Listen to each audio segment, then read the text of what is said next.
That's right, it's time to do business again. 25 minutes on Business Incorporated. And here's what we have prepared for you. World Water Day was yesterday, Sunday, and so we bring forth that till today. What does it have to do with productivity? Some good news from US and Iran. President Trump has made some announcements and commodities are reacting to it. And Libya has redirected crude oil flows from its oil field following a fire at Sarara field.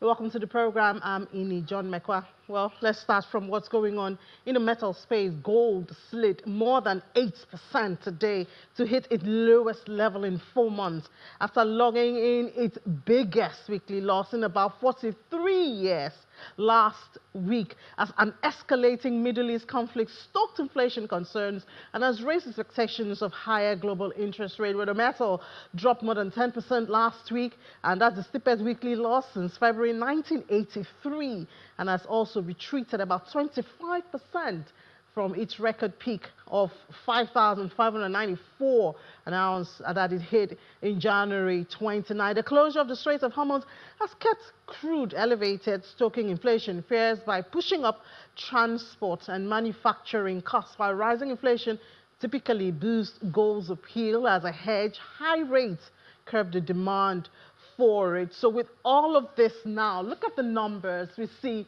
spot gold is down 6.72%, $4,266.40. Spot silver is down even much more than that, almost 8%. And the price is $64.15 per ounce. Palladium, almost 10% in the red at this time. Huge movement we're seeing following, of course, that announcement by President Donald Trump. And we see platinum at $1,781.40 per ounce.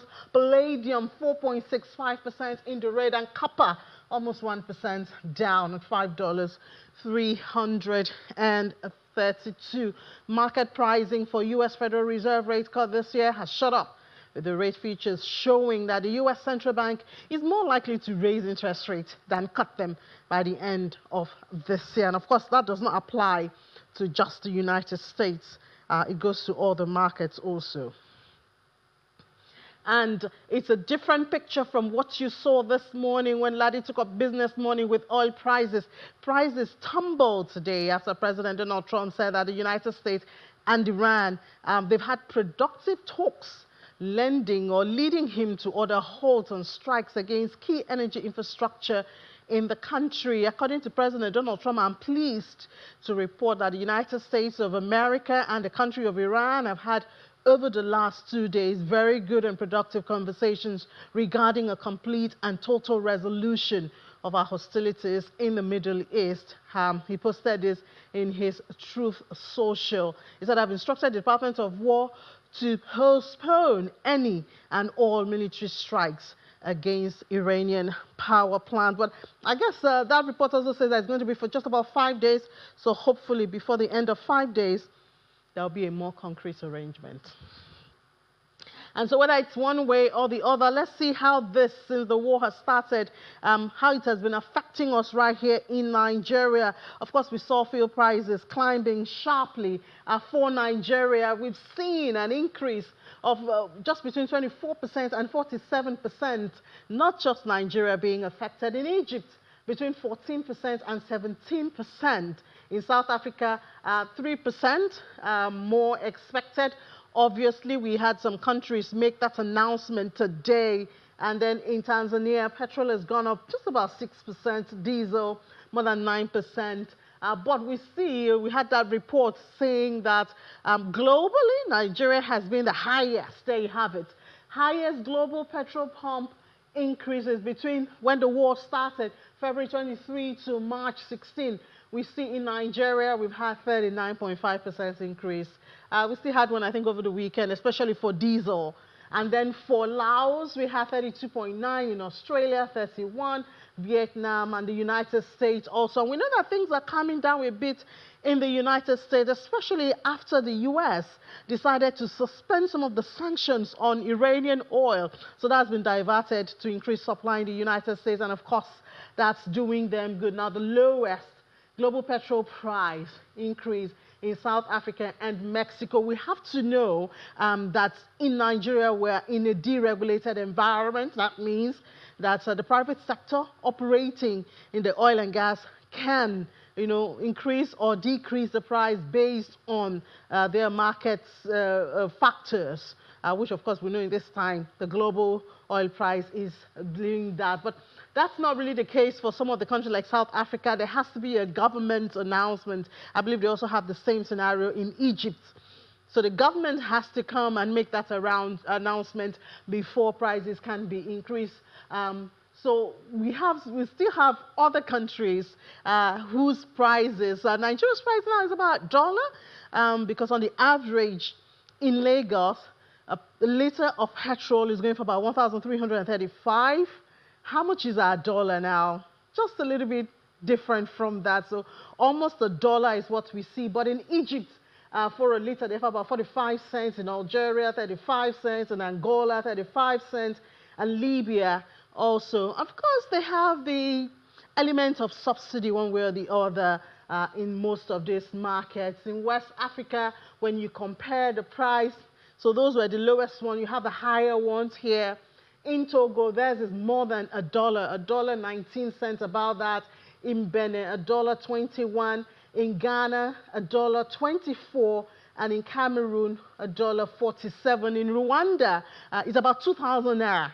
So you see, it's much more than that, about $1.50 or 60 cents. So that's what's happening with all of this, driving it back home. In Europe, high costs.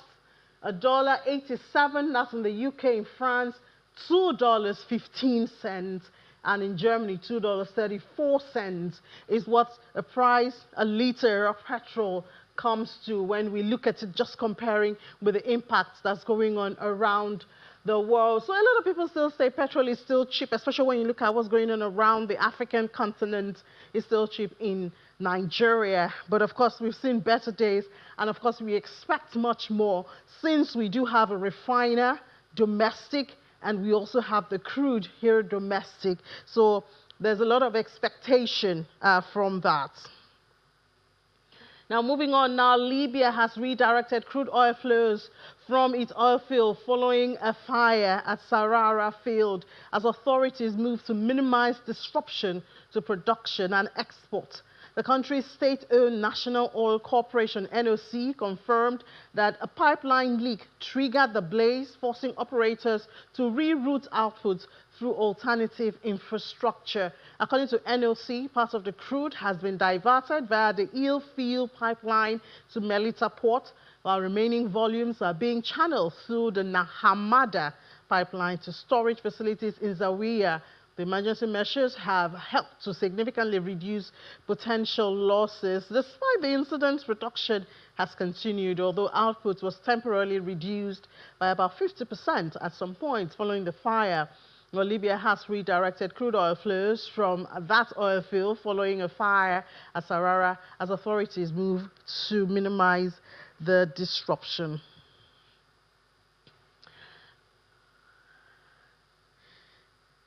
All right, and now let's go to what's going on in Egypt at this time. And so we saw that in Egypt, they've signed a PPA for 5.6 gigawatts of renewable energy projects, and conversations around renewables seems to be taking more center stage at this time, especially with the disruption coming from the war to the oil sector. We've seen countries boost conversation about renewables, moving away from oil, and wonder if that would be sustained.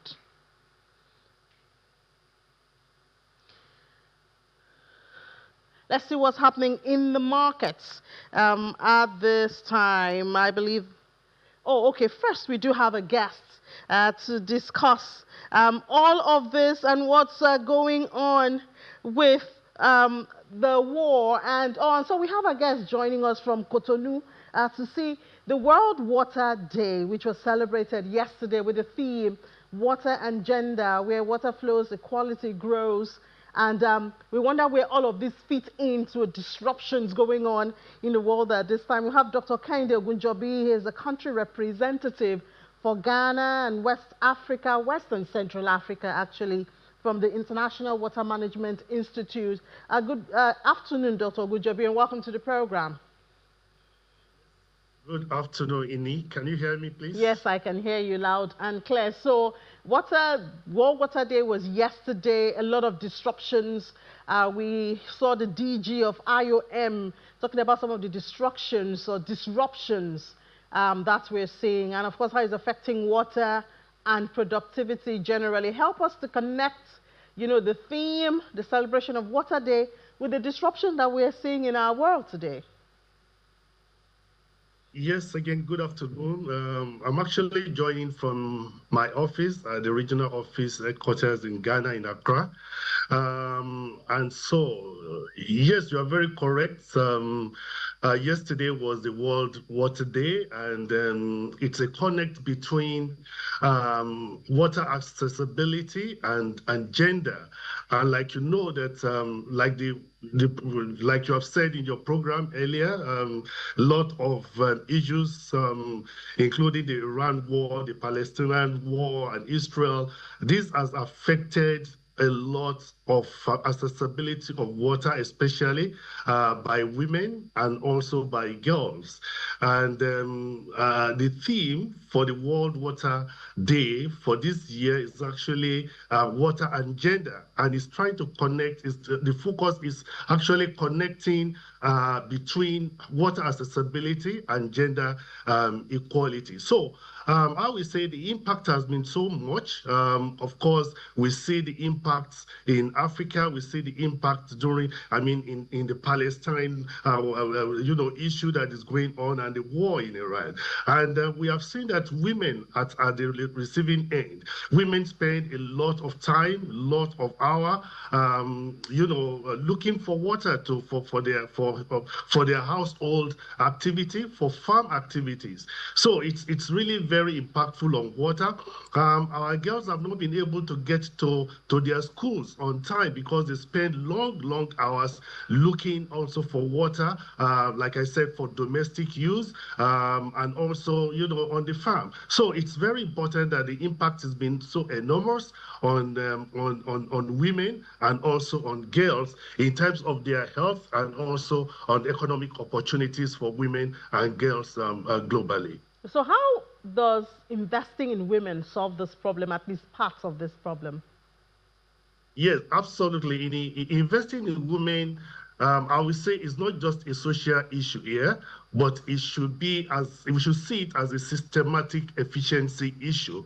If you invest in women and you allow women to have access to water resources, to land, availability of land for farm practices, to finance, to decision making, we see that there's going to be stronger outcome in water management because our women and our girls better manage our water these days than any one of us in the household. Ini, you are a woman. I believe you know how to manage your water at home. So it's very important for us to really invest in women because women knows where the shoe pinches, and by this they are able to manage their water at home. They are able to manage the water on the farmland, and invariably we can have enough productivity. For example, in agricultural practices, if you manage your irrigation processes very well, so productivity is going to improve,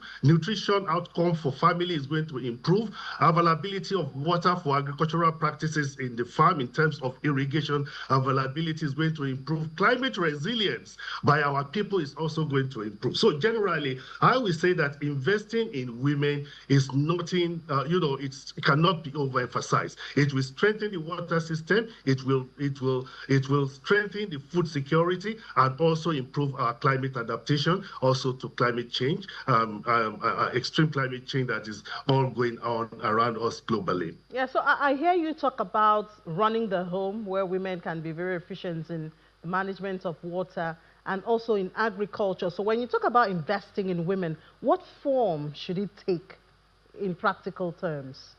The number one thing I would say is building capacities of women. It's important for us to build the human capacity for women to be able to know how to manage water. First thing I will talk about in it is, the issue of circular economy. Our women folks should be trained, we should build their capacity in how to reuse water. Wastewater can also be reused for effective use at home, isn't it? Availability of water for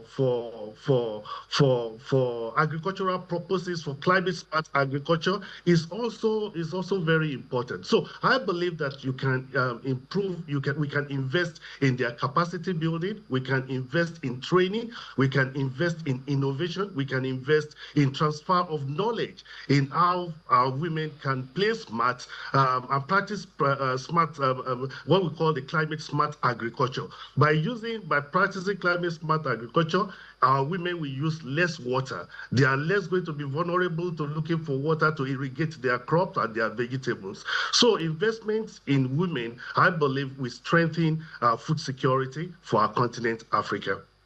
All right, thank you so much, Dr. Kehinde Ogunjobi. We hope by this time next year, when we are celebrating World Water Day, there'll be at least some steps that have been taken positively, so we're not just rehearsing everything we say every year. Absolutely. Country representative. Absolutely. Yeah, country representative for Ghana, West and Central Africa at the International Water Management Institute, Dr. Kehinde Ogunjobi. Thank you so very much for having me. Great to have you. All right, so let's see what's happening at markets at intraday mostly. Unfortunately, we see a red color. I guess it's about time that the world catches up, or the NGX catches up with the world. Which one is it? But we see it's the red markets today. Not so much affected by it because we know that the announcement by President Trump has had some positive sentiment on the market, but not Nigeria. We have our own ways. Investors are just taking profits, so it's slightly down 0.01%. Still on 201,000 level. For Johannesburg, it's very, very, very down, almost 3%, 106,000. And then for Egypt, which is closed today, closed positive, and Nairobi from Friday's close in the red, 0.89%. Move from there to the Middle East. Two of the markets are closed today. Dubai and Abu Dhabi, however, in the negative. Dubai is down more than 3%. Abu Dhabi is also down 1.49%. I guess they have not gotten wind of the announcement, or it hasn't gotten to them before yet, because of course we know that President Trump has said that they're going to seize just the energy assets, for 5 days in the Middle East. Tadawul is closed as well as Qatar. Long holiday for them from the Muslim holiday that we had since Friday for most of them. In the United States, stock futures, they just recovered. I mean, of course, President Trump is very close to them. So that announcement has just come and moved the markets. The U.S., Iran holding productive talks and halting any strike on Iranian power plants, power and energy infrastructure. That, of course, is good news. And investors have reacted as expected. The Dow is 2.7% in the green, S&P 2.39, NASDAQ 2.05 in the green. And in Asia, markets are closed, but I guess they closed before the announcement or before they got the news. We saw Nikkei red, Kospi red, Hang Seng red. Looking at the other markets right there, Shanghai red and Nifty 50. They wake up to a green color, I hope, after the news has spread. But let's see if investors in Europe have heard this good news, even if it's a temporal good news, if they are also reacting to it. We have Lars joining us. Hey Lars, good afternoon. Have you heard the good news from President Trump? Yes, of course we have, Ini, and hi and good afternoon to you. It is interesting when you look at the markets in Asia and in the US. Europe, of course, sits right in the middle, and for us, it's been a real roller coaster here because we did still, of course, open in the morning with news of the escalation that we had initially on Sunday in markets, initially dropping steep, 2.5% down on that escalation. Then, of course, just way later, that I want to call it an attempt of de-escalation because, as you pointed out, Ini, this whole thing is not off the table. It's a postponement. So we will have to see what's happening. But of course, it provided great relief right away to investors for now. And we saw markets literally jump from 2.5% down to around 2.5% up. And that's pretty much where they're all trading right now. Yeah, so apart from the war, I mean, following the war, we hear that luxury vacation are largely affected by it. Yes, it's interesting, you know, in the tourism sector and luxury and jet set, that is obviously not what everybody has in mind when they look at the war in Iran. But as a matter of fact, we're seeing quite some changes in that sector as well as we are in pretty much any other pocket of the economy. It's also not entirely surprising as soon as the attacks on Iran started. And when Iran then began retaliating against third countries nearby, the entire area of the Middle East, of course, was suddenly deep into a major conflict. And that included, of course, the United Arab Emirates with destinations such as Dubai and Abu Dhabi. They're home to millionaires and billionaires from all over the world, excuse me. And they're also popular travel destinations for a more affluent crowd, but they're also in an area with a now blocked off airspace. They're in an area that can be and has been hit by strikes from Iran. And for many in that area, this is just not the kind of risk you're willing to take to enjoy a luxurious vacation or lifestyle. So it turns out many of these people are leaving the area or they're canceling travel there. They're looking for alternative destinations, and they're actually finding them in Europe. Oh, wow. Because I wanted to ask, where are they going to? I mean, after running away from what they perceive as dangerous. Yeah, well, it appears the Balearic Islands are a main draw right now, specifically the islands of Mallorca and Ibiza. Now, there's a few reasons for that. One could actually be a little bit political because Spain has gotten quite rave reviews in the area for its stance on the war when they were actually refusing to cooperate with Donald Trump. But looking at those islands in particular, which belong to Spain, as I mentioned, the latter one here, Ibiza, has always been a jet set haven, but the former one, Mallorca, is very different. It is a popular travel destination for Europeans, but it's mostly actually hikers and bikers looking for some activity in the mountains, and it's party crowds who traditionally like the island for its loose liquor laws. Binge drinking is a popular activity, even though rules have been tightened as of late, as the locals there didn't like it, and they want to change the island's image. And that exactly seems to be working, as we can now see, because the big spenders are coming. They're leaving the Emirates and they're setting up in Mallorca. A local realtor there says that demand for houses and apartments has shot up 25% over the last 3 weeks, and that the super rich are willing to spend up to 100,000 euros per week on a villa or a finca rental. The island is currently filling up with newcomers who left the Middle East destinations, and people in the area there are saying that by Easter holiday in 2 weeks, it will get really crowded. Wow, Lars. Honestly, I want to be a super rich. So when one road closes, I have another one. Money is not a problem. I hear you, Ini. I hear you. All right, Lars. Thank you so much. Thank you. Have a good one. Yeah, you too. Imagine. I mean, the war, no war, there's always somewhere safe. You just need to have the money. And when you have the money, you can scale through. Doesn't matter how much the tax is. I'll handle it. Anyways, let's see what's happening with cryptocurrency. We see it's finding joy in that announcement by the U.S. president. BTC has gone up to $70,809.55. In 24 hours, it's up more than 3%. Ethereum still struggling with 2,100 level, but I mean, I think this morning it was 2,045. So it's going up to 2.86%. no matter how brief this relief is, investors would want to use it and get on board. XRP, Solana, BNB, Leo, I will have a lot of greens going on right there. Now let's see the top stories from crypto space. The NYSE, that's the New York Stock Exchange linked exchanges, they have put new crypto ETF options rules into effect after filings cleared SEC processes. And then NYSE ARCA and NYSE American, they removed a 25,000 contract position and exercise limit for options tied to 11 spot Bitcoin and Ether exchange traded funds, giving those products broader trading terms. That's it from the United States. Also is SWI. SWI price drops 5% as buyers are threatening deeper crash below 0.9.